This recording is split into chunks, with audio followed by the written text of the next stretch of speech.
지금부터 제22회 EBS 국제 다큐 영화제 공식 기자간담회 2부 순서를 시작하겠습니다. 안녕하세요. 저는 EIDF 부국장 임시진입니다. 반갑습니다. 바쁘신 일정에도 관심을 갖고 이 자리에 함께해 주신 기자 여러분께 진심으로 감사드립니다. 앞서 1부에서는 2025 K-닥스 페스티벌에 대한 소개와 질의응답 시간을 가졌고, 이제 2부에서는 EIDF 2025 영화제의 프로그램 구성과 주요 상영작들을 중심으로 소개와 이야기를 이어가겠습니다. 그럼 본격적으로 2부 순서를 시작하겠습니다. 2024년 EBS에서 출범한 EIDF는 다큐멘터리를 통해 시대정신을 조명하며 공감과 성찰의 장으로 자리매김해왔습니다. 올해로 제22회를 맞이한 EIDF는 새 물결을 포착하라 라는 슬로건 아래 새로운 시선과 실험, 그리고 시대의 흐름을 담은 작품들을 통해 변화하는 세상을 함께 바라보고 나누고자 합니다. 영화제는 오는 8월 25일부터 31일까지 일주일간 열릴 예정입니다. 그럼 먼저 김광호 EIDF 집행위원장님의 인사 말씀이 있겠습니다. 박수로 환영해 주십시오. 안녕하세요. 예, 안녕하십니까. EIDF 집행위원장 김광호입니다. 예, 더운 날씨에 이렇게 찾아주셔서 감사합니다.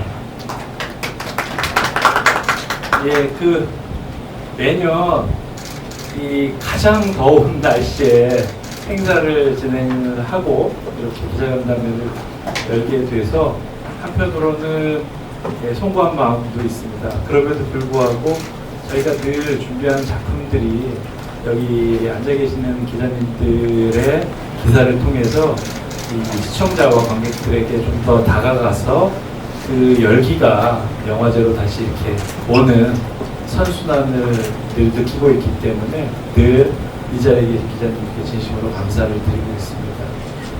요즘 AI가 모든 방면에서 큰 이슈가 되고 있는데요.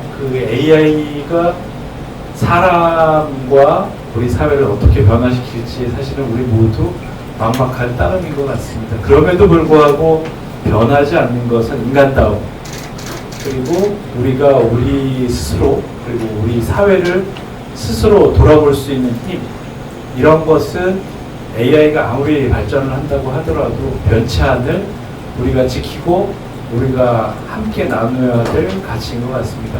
그런 가치를 지켜오는 EIDF가 올해로 22주년을 맞이했습니다.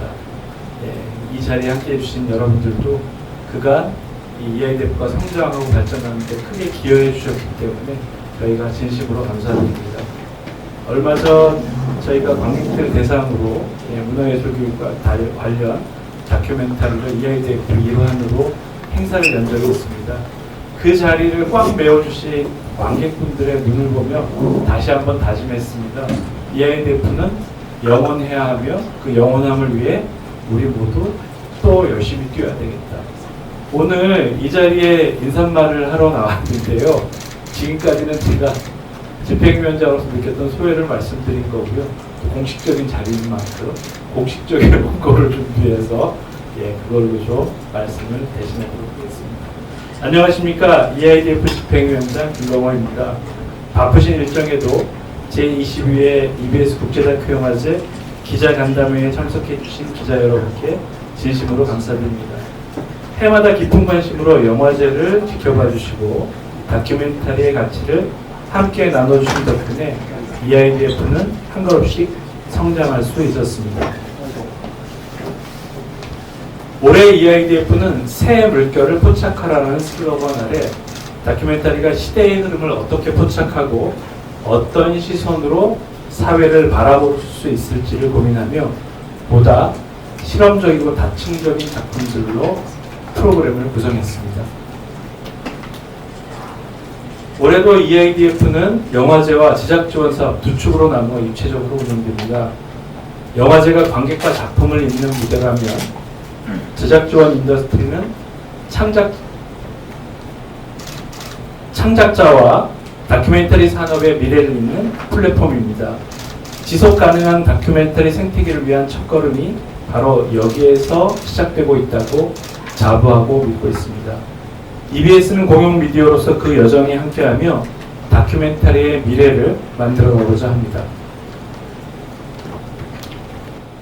오늘 간담회를 통해 올해 EIDF가 준비한 다양한 이야기들을 충분히 나누는 시간이 되길 바라며 앞으로도 진정성 있는 다큐멘터리가 더 많은 관객과 만날 수 있도록 힘쓰겠습니다. 계속해서 따뜻한 관심과 응원 부탁드립니다. 마지막으로 집행위원장으로서 저희가 이번에 준비한 작품 중에 굉장히 문제작이라고 느끼는 작품이 있습니다.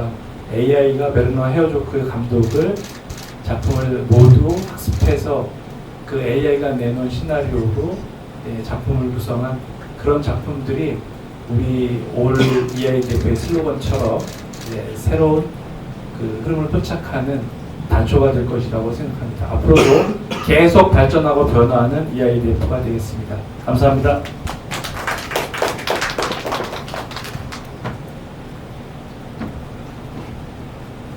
네, 김광우 집행위원장님의 인사 말씀 잘 들었습니다.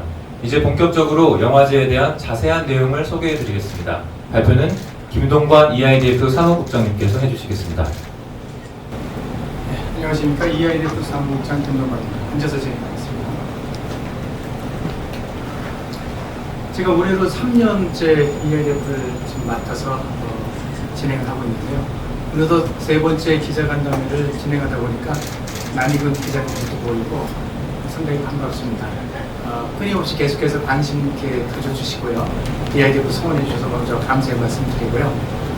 올해 행사 개요부터 설명드리는 거 시작하겠습니다.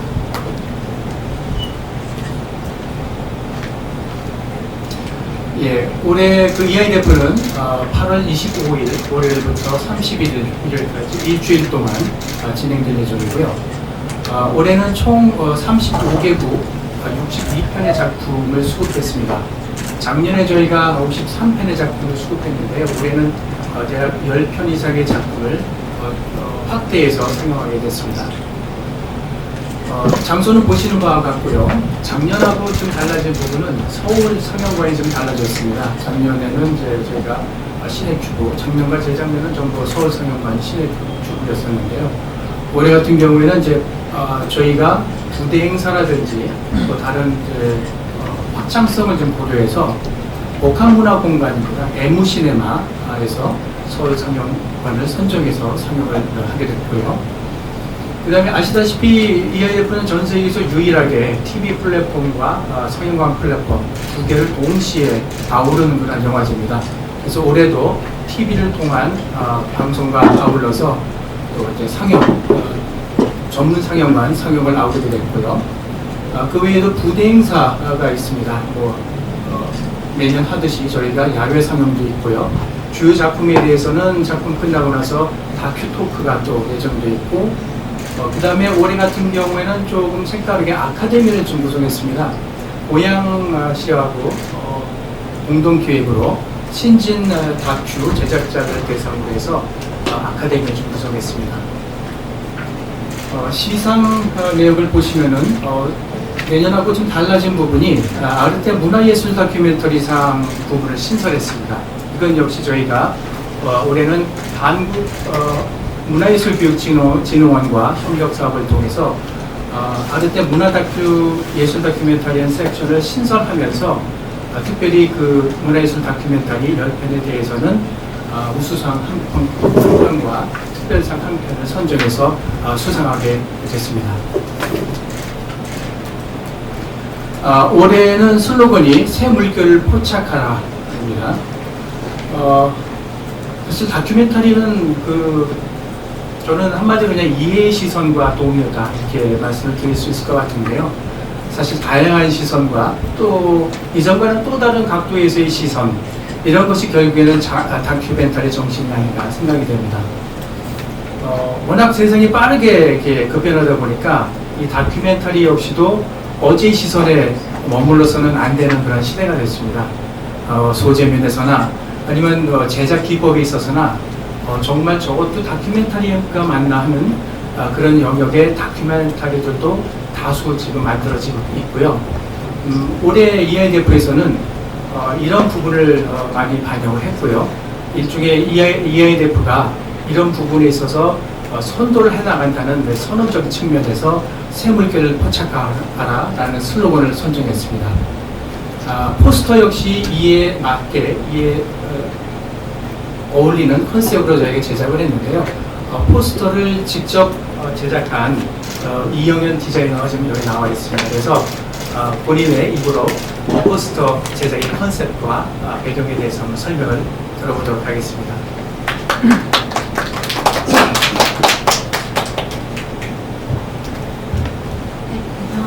이번에 EIDF 2025 포스터를 디자인한 이영현이라고 합니다. 저희 이제 2025년에 반이지만 지금 새물결 하면 무엇을 떠오르시나요? 저희 4차 산업혁명이나 AI 특이점 또는 초고령화, 초개인화 등 굉장히 다양한 키워드를 떠올리실 것 같습니다. 저희가 한 단어로 정의할 수는 없어도 어떠한 거대한 흐름이 다가오고 있다는 막연한 감각은 모두가 동의할 것이라고 생각합니다. 저는 이런 막연할 수도 있지만 보편적인 동시대적 감각을 이제 청록의 푸르른 색채감으로 싹 밀려오는 파도 이미지를 통해 형상을 하고 싶었습니다. 또한 다큐멘터리의 정의는 이러한 시대적인 변화나 시대적인 사실을 영상으로 기록하는 것이라고 생각하는데요. 다큐멘터리 저희가 이제 생동감 있게 부서지고 합쳐지는 것 같은 파도 이미지를 포착한 듯한 이미지를 잘 보시면 작은 점들로 이루어진 것을 보실 수 있습니다. 이 점은 디지털 이미지를 구성하는 단위 중에서도 데이터 값을 가지는 최소 단위인 화소로 이루어진 이미지인데요. 저는 이 화소가 우주를 구성하는 존재와도 같다고 생각을 했고 화소가 모여서 이미지를 구성하듯이 저희 이제 다큐멘터리를 제작하고 또 감상하시는 많은 분들의 시선이 모여서 거대한 흐름이 되는 것이 아닐까라는 물음을 던지고 싶었습니다. 저는 이제 다큐멘터리 제작자나 이제 관람하시는 분뿐만 아니라 이 영화제를 만들어가기 위해서 도움을 주시는 많은 분들이나 이 자리에 참석해 주시는 이제 기자분들 그리고 또 이제 저희의 이런 새 물결의 취지에 공감하여서 협찬해 주시는 협찬사들 이제 밖에 DP도 해놓았는데요. 이런 모두의 존재가 모여가지고 EIDF가 어떤 새 물결을 말하고 싶었는지 이번 영화제를 통해서 한번 포착해 보시기를 바라겠습니다. 감사합니다.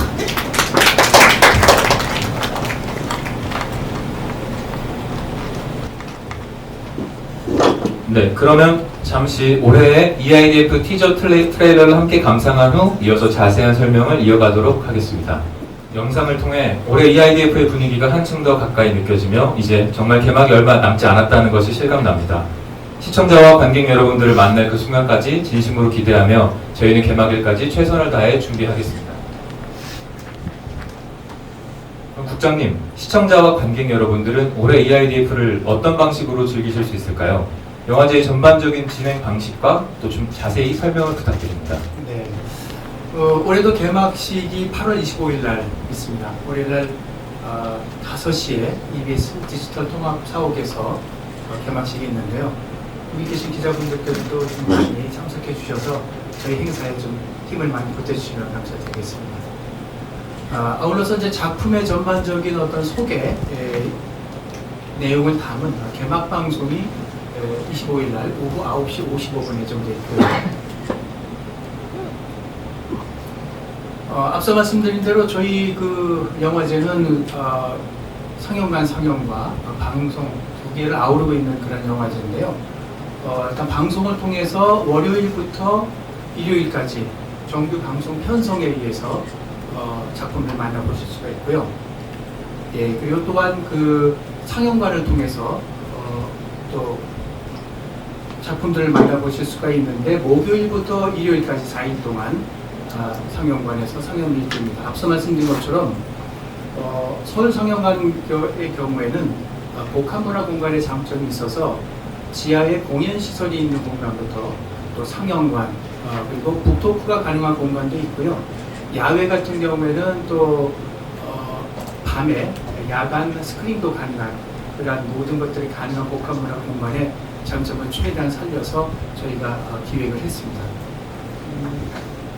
옥상에서 이제 저희가 진행할 예정인 서브나이트 스크린 같은 경우에는 사실 저희가 오시는 분들께 맥주도 한 잔씩 돌립니다. 기자님들께서도 오셔서 편안하신 분위기에서 상영하시면 또 좋을 것 같습니다.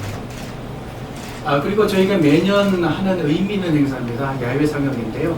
이 야외 상영은 저희가 이제 그 고양시에 기반을 두고 있는 방송사로서 공적인 어떤 역할로 저희가 굉장히 중요하게 여기고 있는 그러한 이제 상영입니다.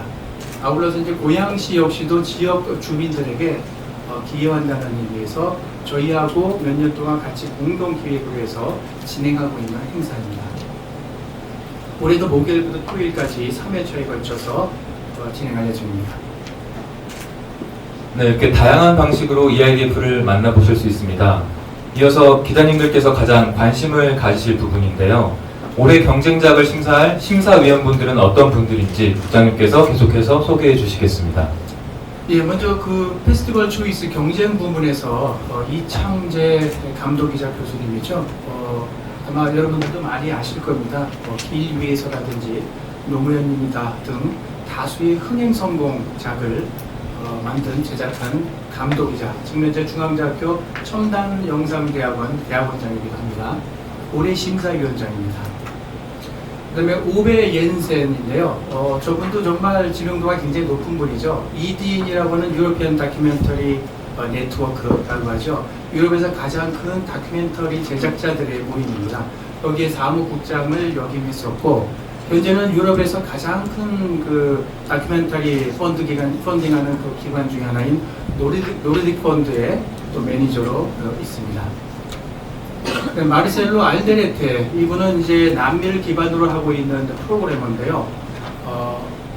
부에노스아이레스 독립영화제라든지 또 그 밖에 칠레, 우루과이 등 남미의 주요 국제영화제에서 기반으로 해서 프로그래머로서의 경력이 상당히 많은 그런 분입니다.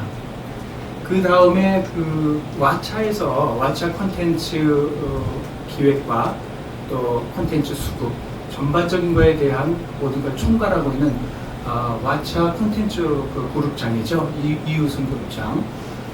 그리고 EBS PD연합회 김지연 PD 이렇게 총 5명이 페스티벌 경쟁의 그 심사위원으로 구성되어 있고요. 앞서 말씀드린 것처럼 문화예술 다큐멘터리 섹션에서 10편을 대상으로 해서 2편의 우수 작품들을 선정할 심사위원들입니다. 김주리 한국문화예술 교육위원회 미래본부장이고요. 그 다음에 그 문화예술 다큐멘터리 부문에 있어서 다수의 작품들을 이제 프로듀싱했었죠. 오희정 프로듀서, 그리고 또 영화평론가로서 또 활발하게 활약을 펼치고 있는 허남웅 영화평론가, 이 세 명으로 구성을 했습니다. 네, EIDF 2025의 심사를 맡아주신 심사위원 여러분께 깊이 감사드립니다. 또 영화제의 첫 장을 여는 작품은 그의 분위기를 말해주는데요. 2025 EIDF는 어떤 이야기로 시작될까요? 개막작을 비롯해 주요 상영작과 행사 전반에 대한 자세한 소개를 이어서 부탁드리겠습니다. 올해 EIDF 개막작은 정원사와 독재자라는 작품인데요. 굉장히 재밌습니다. 일단은 이제 중국의 근현대사 100년을 배경으로 하고요. 그 다음에 또 한 가족의 사적인 순간들, 이 두 가지를 시줄과 날줄로 엮어서 굉장히 정말 정교하게 만들어낸 고급 옷감 같은 그런 느낌을 주는 굉장히 웰메이드 작품입니다. 개인적으로는 저 작품을 혹시 나중에 보시게 되면은 재밌게 보시는 팁을 하나 제가 드리겠습니다. 지금 앞에 보시는 사진을 꼭 눈에 담아 가시길 바라겠습니다. 저 사진을 눈에 담아 가셔서 실제로 저 노부부가 지금 80이 넘은 그런 노부부인데요. 그분들의 지금 모습과 저 사진을 계속 머릿속에서 비교해가면서 보면 굉장히 재미있을 겁니다. 정원사와 독재자, 지금 남자, 여자 두 부부가 있는데 누가 정원사고 누가 독재자일지 혹시 감이 잡히실까요? 제가 남자가 독재자면 당연히 이런 질문 안 드렸겠죠. 여자가 독재자예요. 그리고 저분이 할머니가 돼서 그 독재자의 모습이 그대로 나타나는 모습이 정말 보는 재미포인트라고 할 수 있겠습니다. 네, 다음 섹션별로 소개해드리겠습니다. 예, 앞서 말씀드린 경쟁 부문 섹션이 있고요. 그 다음에 아트 앤 컬처 섹션. 저희가 사실 올해 총 9개 섹션으로 구성했는데요. 작년에 7개 섹션보다 좀 2개 섹션을 더 확대했습니다. 작품 수도 많이 늘어났지만 저희가 중점을 두고 있는 섹션이 뒤에서 소개해드리게 될 크리에이티브 다큐멘터리 섹션과 더불어서 이 아트 앤 컬처 섹션인데요. 아트 앤 컬처 섹션은 앞서 말씀드린 대로 한국문화예술교육진흥원과의 공동 협력 사업을 통해서 이제 섹션을 구성하게 됐는데요. 보통 문화예술 다큐멘터리 하면 조금 다른 다큐멘터리에 비해서는 조금 지루할 것 같다는 아마 선입견이 있으실 거예요. 근데 10편 전부 다 재밌습니다. 보는 재미도 있고요. 문화예술 교육 다큐멘터리가 문화예술의 그 교육적인 측면에서 정말 얼마나 훌륭한 도구가 될 수 있는지 잘 알 수 있는 그런 작품들입니다. 그 다음에 월드포크 시네마는 세계 곳곳의 이슈와 현안들을 심도 있게 이제 다루고 있는 건데요.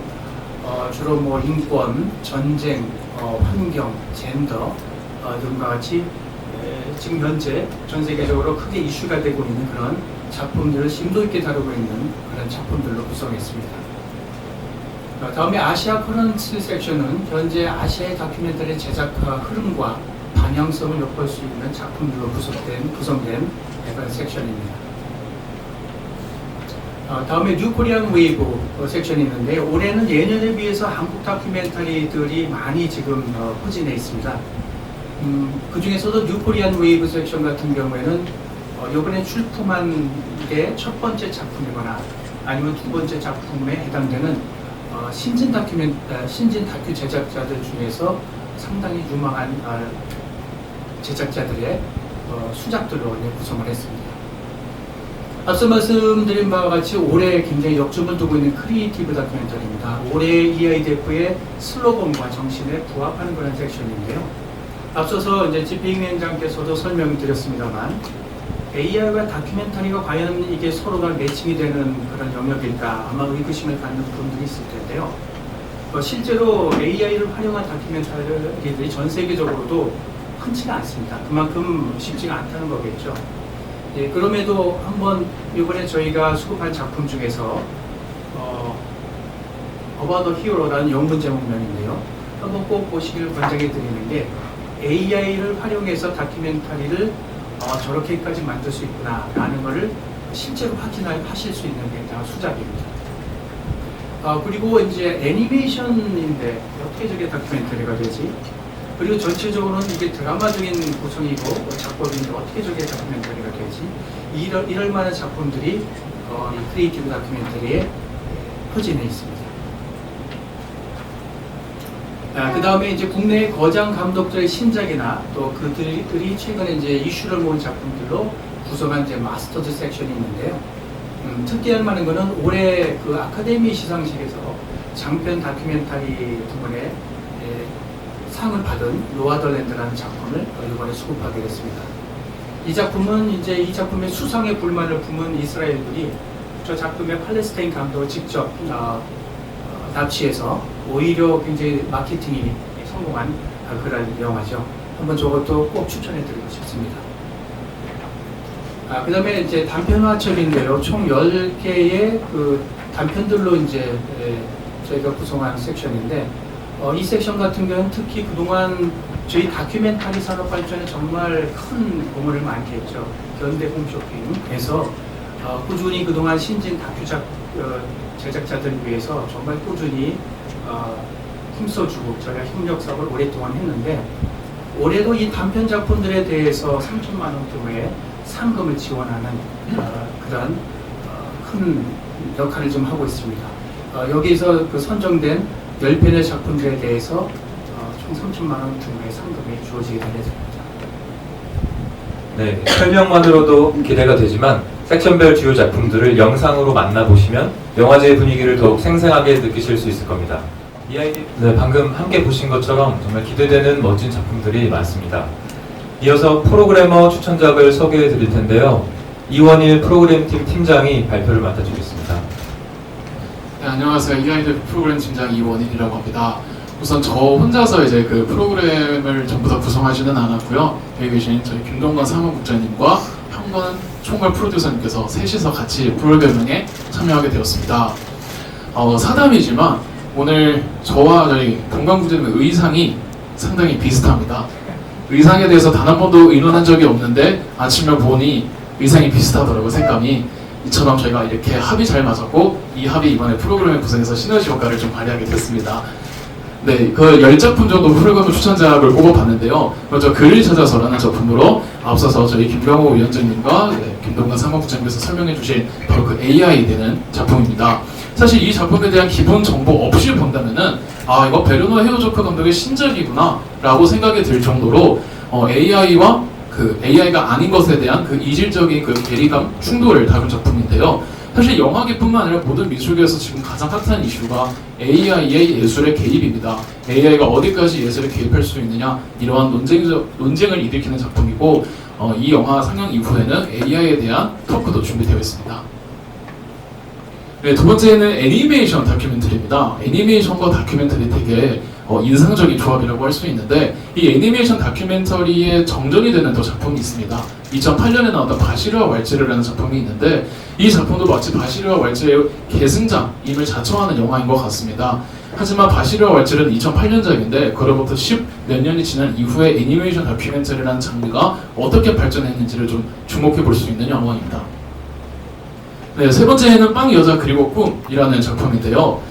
드라마, 다큐멘터리 이 두 조합은 딱 편견으로 보면은 대척점이 있는 듯합니다. 하지만 이 감독은 아이슬란드 감독님이신데요. 이 감독님은 과감하게도 드라마와 다큐멘터리라는 두 이질적인 조합을 이뤄내서 대단히 유머러스하고 위트 있고 참 보기 가슴 따뜻해지는 영화입니다. 네 번째는 쿠데타의 사운드 트랙이라는 작품인데요. 작년 부산국제영화제에서 굉장히 호평을 받은 작품입니다. 아직까지 제3세계 국가들은 제국주의 국가들의 식민 역사에 대한 상처를 계속 지니고 있는데 그 상처들이 내부적인 문제로 불거져 나오고 있고 그 점을 다룬 다큐멘터리 영화입니다. 일종의 탈식민주의, 제 자장향에 있는 영화라고 할 수 있을 텐데요. 이렇게만 말하면 그저 고리타분한 뻔한 다큐멘터리겠구나 싶겠지만 뮤지컬을 또 전복한 다큐멘터리로 무려 러닝타임이 150분이지만 영화를 다 보고 나면은 150분이 이렇게 짧았나 싶을 정도로 굉장히 스타일리시한 다큐멘터리입니다. 네, 다음은 저희 동관 사무국장님께서도 여러 번 말씀해주신 노어더랜드라는 작품이고요. 이 작품은 올해 2025년에 아카데미 시상식에서 장편 다큐멘터리상을 수상을 했습니다. 아카데미에서 수상한 이후 처음으로 한국에서 공개되는 작품인데 말씀드렸던 것처럼 이 팔레스타인 감독이 아카데미상을 수상을 하자 이스라엘군에게 납치가 되면서 화제를 모았던 작품이기도 합니다. 다음은 아이웨이웨이 투란도트라는 작품인데요. 아이웨이웨이는 중국의 항상 이슈를 모으고 다니는 감독님이시죠. 사실 영화 감독이라고 하기는 어려울 정도로 아이웨이웨이는 복합적인 예술가입니다. 동양인인 예술가가 이탈리아로 가서 이탈리아에 있는 서양인들을 데리고 투란도트라는 오페라를 연출하는 얘기인데요. 단순히 예술적인 이야기뿐만이 아니라 그 안에 여러 가지 사회적인 어젠다들, 예술의 언어와 사회적인 언어가 어떻게 겹쳐지는지를 즐기실 수 있는 작품입니다. 전쟁이 피고 전쟁과 여성이라는 작품인데요. 저와 저희 동관국장님께서 가장 취향에 맞았던 거는 절대 결합이 안 될 것 같은 두 가지의 결합. 이 사이에서 오는 그 긴장과 충돌을 저희 둘은 좀 개인적으로 많이 재밌게 봤던 것 같습니다. 전쟁과 예술은 같이 공존할 수 없는 것이라고 생각이 들고 또 전쟁하면 항상 남성이 먼저 떠오르는데 그러한 전통적인 시각에서 벗어나서 단순히 페미니즘 혹은 미술을 다룬 게 아니라 이 모든 어젠다들이 한꺼번에 얽히고 살펴서 더 확장되는 이야기로서 대단히 꼭 추천드리고 싶은 작품입니다. 춤을 멈추면 안 돼라는 작품인데요. 이 영화 정말 재밌습니다. 그리고 앵무 시네마에서 루프탑에서 야밤에 맥주 한 캔씩 드시면서 볼 수 있는 건데요. 그렇다고 절대 가볍게 볼 수 있는 작품은 아닙니다. 춤은 인간의 가장 원초적인 언어잖아요.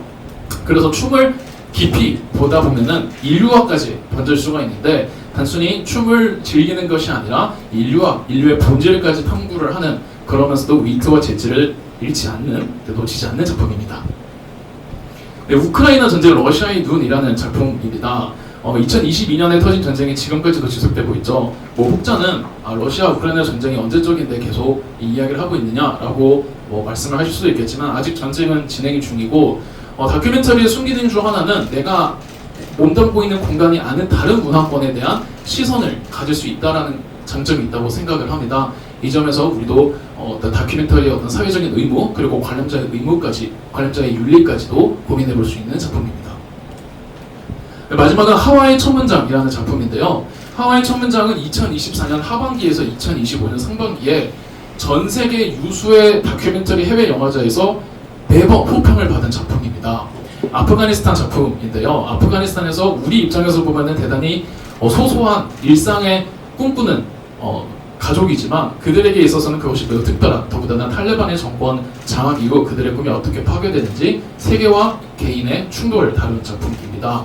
이렇게 총 10편의 추천작을 설명드렸지만 일단 이 경쟁작은 형평성의 문제 때문에 추천작에서 제외하였습니다. 다만 경쟁작도 저희가 반드시 주목을 해야 되는 되게 중요한 수작들을 담았고 또 뉴코리안 웨이브 같은 작품들도 추천작에서는 제외는 하였지만 뉴코리안 웨이브 같은 경우는 감독님들이 전부 다 90년대생들입니다.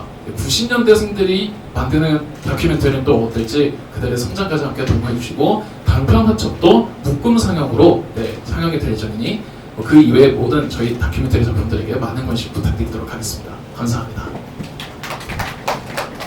네, 다큐 천재 이원일 프로그램 팀장이었습니다.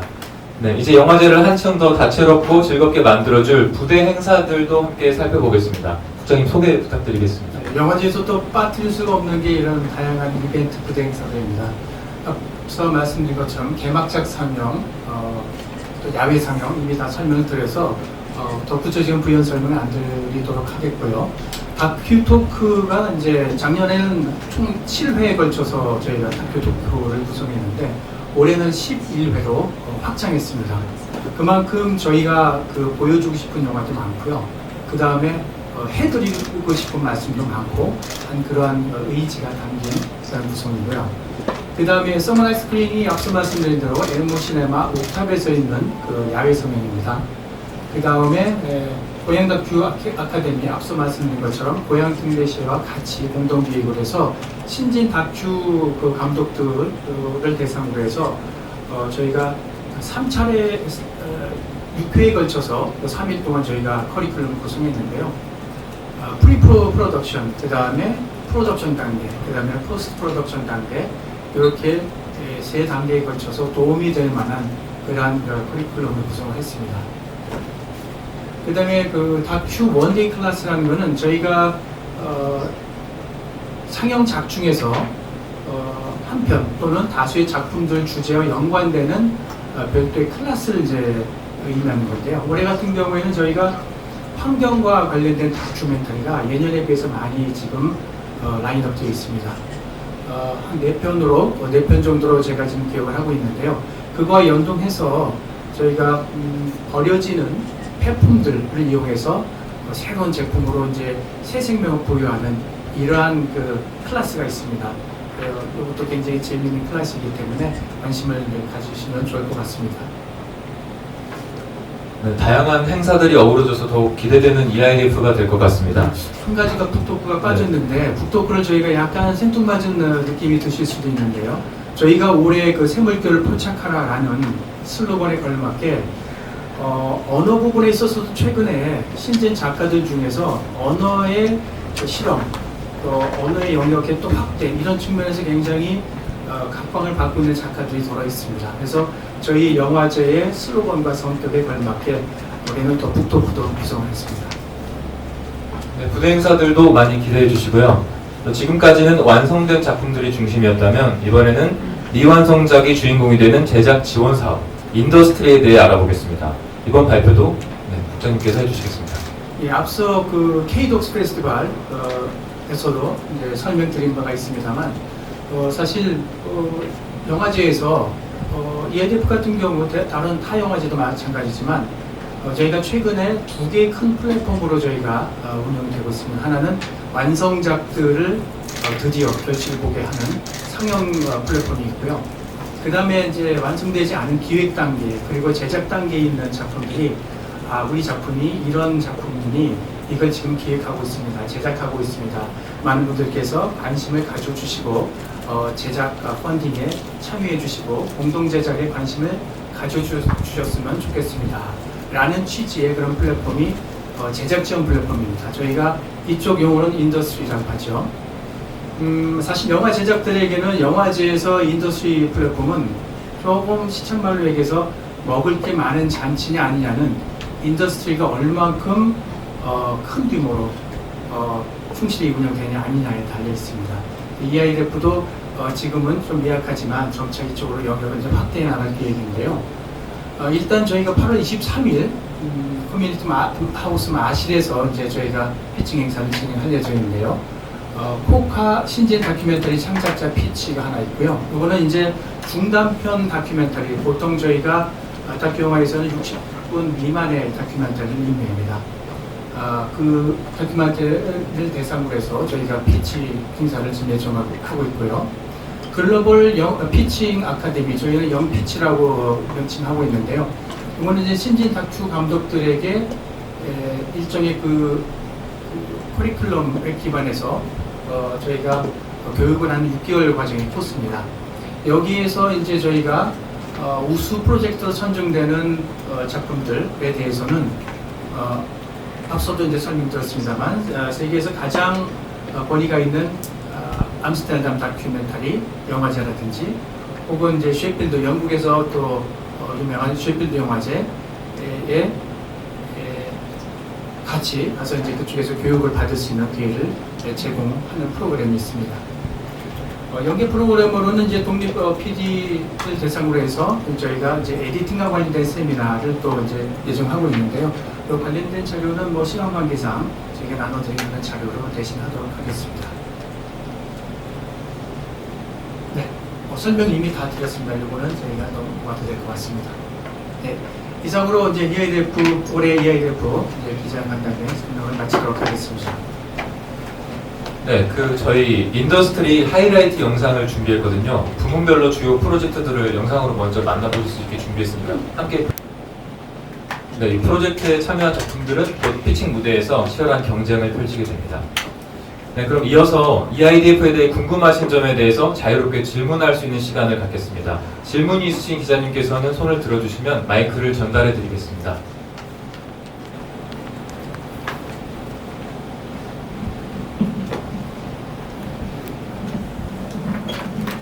예, 말씀 잘 들었습니다. 아트미디어 아미뉴스 이용수 기자라고 하는데요. 9개 섹션 62편의 영화를 하는데 관객들이 좀 다양한 그 영화를 보면서 좀 즐거움을 많이 만끽할 것 같은데 관객들이 좀 포인트가 있다면 관람하는 포인트가 있다면 좀 자세하게 좀 설명 부탁드립니다. 사실 올해 주안점을 두고 수급한 그 주안점 부분하고 이제 상통하는 그런 말씀을 드리게 될 것 같은데요. 앞서서 이제 이번에 프로그램에도 설명을 이제 드린 나와 있습니다만 올해 작품들은 조금 저희가 새로운 시선이라는 측면에서 많이 좀 방점을 두고 있습니다.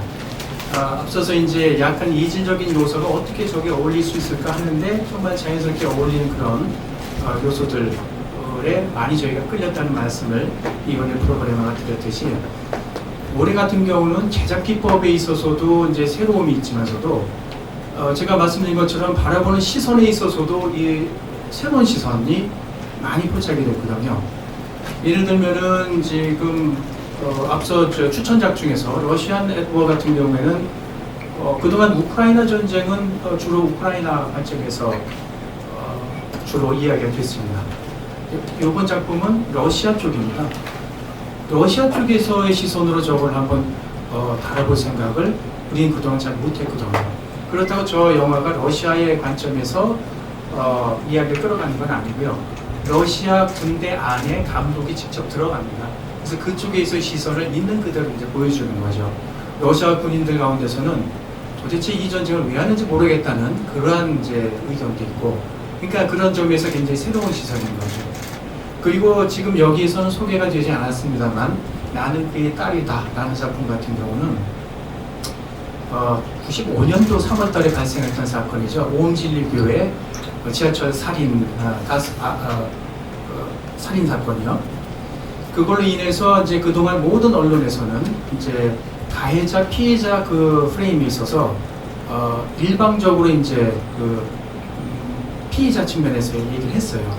근데 이번 다큐는 좀 다릅니다.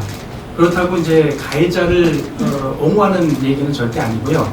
가해자인 아사라 쇼코라는 그 교주 있죠. 그 교주의 딸 입장에서 얘기를 하는 겁니다. 가해자의 딸 역시도 그 과정에서 그 당시엔 굉장히 어린 아이였었거든요.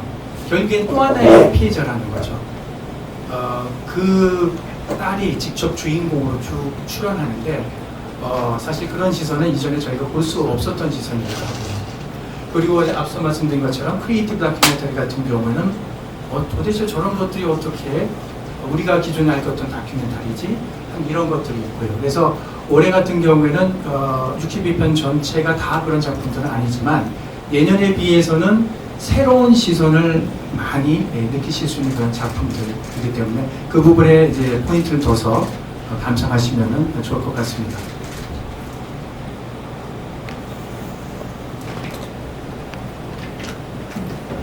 예, 그러면 상황이 됩니다. 네.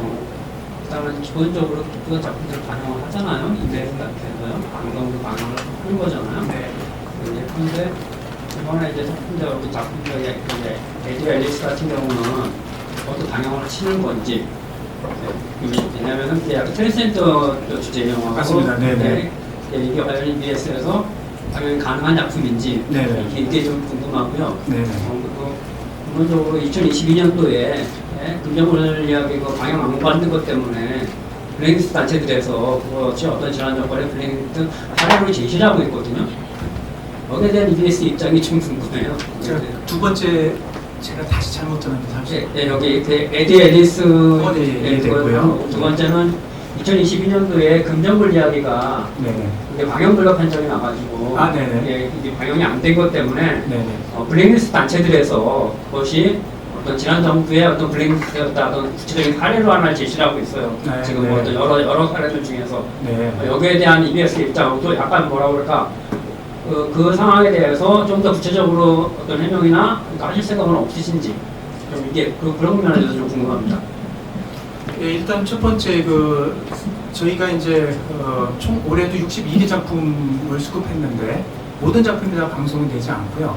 이제 지금 말씀하신 대로 일부 작품은 방송심의 규정이 있기 때문에 그에 부합하지 않으면 저희가 방송을 할 수 없는 부분이 있고요. 또 아울러서 그 모든 작품들이 방송을 다 원하지는 않습니다. 계약하는 과정에서 단계에서 나는 우리 이 작품은 방송을 원치 않으니 상영만 원한다. 그래서 상영만 하게 되는 작품들이 있기 때문에 이제 모든 작품들이 방송 편성이 되지 않는다는 이 부분을 좀 이해를 해주시면 좋겠고요. 금정글 부분은 사실 저는 이제 제가 그 회사의 입장이 있겠죠. 근데 저는 이제 EIDF 사무국장으로서 물론 제가 역임하고 있는 동안에 있었던 것은 아니긴 하지만서도 어쨌든 제가 그 부분에 있어서는 이제 솔직히 말씀드리면은 회사의 입장을 지금 대표해서 좀 말씀드리기는 좀 곤란할 것 같아요. 그리고 솔직히 말씀드리면 저는 아직까지 금정글과 관련돼서 회사 안에서 어떤 부분으로 최종 정리됐는지 이 부분에 대해서 제가 아직은 제가 이해가 부족한 부분이 있어서 그거는 좀 양해 좀 부탁드리겠습니다. 혹시 또 질문이 있으신 기자님 손 들어주시면 마이크 전달해 드리겠습니다. 그러면 좀 정리하실 동안 저도 하나 여쭙고 싶은데요. 처음에 집행위원장님께서 EIDF를 영원히 계속 하신다고 하셨는데 그렇다면 향후 EIDF가 이제 나아가야 할 방향, 목표 같은 게 있다면 앞으로는 어떤 것을 여쭙고 싶습니다. 예, 그 두 가지로 좀 말씀드릴 수 있을 것 같은데요. 올해 저희 슬로건에 담긴 정신이 사실 저희 앞으로 나갈 방향이거든요. 이제 사실 저희가 이제 공영방송사로서 다큐 영화제를 저희가 22년째 하고 있는 이유도 사실 다큐계에 계속해서 변화하는 트렌드라든지 다큐 산업 이런 부분에서 다양하게 변화하고 있는 부분에 대해서 저희가 좀 선도를 해야 된다는 그러한 사명감이 있거든요. 그 이유 때문에 저희가 22년째 사실 영화제를 계속 해오고 있는 건데 이런 저희의 취지에 걸맞게 앞으로도 저희는 소재 면에서나 또 제작 기법에 있어서나 저희 플랫폼이 아니면 쉽게 관객들이 만나기 어려운 이런 작품들을 저희가 좀 주안점을 둬서 수급하는 게 저희 역할이 아닐까 생각이 됩니다. 또 하나는 이제 아까도 말씀드렸듯이 영화제가 진정한 국제적인 어떤 수준의 영화제로 거듭나기 위해서는 제작 지원 플랫폼이 굉장히 확대가 돼야 됩니다. 지금 아직은 저희는 미약하지만 아까도 말씀드렸지만 제작자들은 그 영화제에 자기가 그 완성한 작품이 어떤 관객들의 반응을 얻는지도 관심이 있지만 제작자들은 그 작품 하나만 끝나는 게 아니거든요. 차기작 계속해서 이제 만들어야 되기 때문에 보통 상영을 걸고 있는 작품의 감독들은 지금 현재 차기작을 만들고 있다고 보시면 될 것 같아요. 그런 측면에서 그 많은 영화 제작자들의 큰 관심은 현재 만들고 있는 작품이나 차기작에 얼마큼 많은 펀딩과 지원을 받느냐가 굉장히 큰 관심이죠. 그런 측면에서 영화제가 해야 될 그 큰 역할 중에 하나가 이런 부분의 요구를 충족시켜주는 거라고 생각합니다. 그래서 앞으로 EIF의 방향성은 이 두 가지 측면에서 중점을 두고 이제 방향성을 헤쳐나갈 계획입니다. 네, 감사합니다. 혹시 질문 있으실까요? 네, 질문이 없으면 이제 공식 기자간담회는 이것으로 마무리하겠습니다. 오는 8월 25일 월요일부터 시작되는 22회 EBS 국제 다큐 영화제에 많은 관심과 성원 부탁드립니다.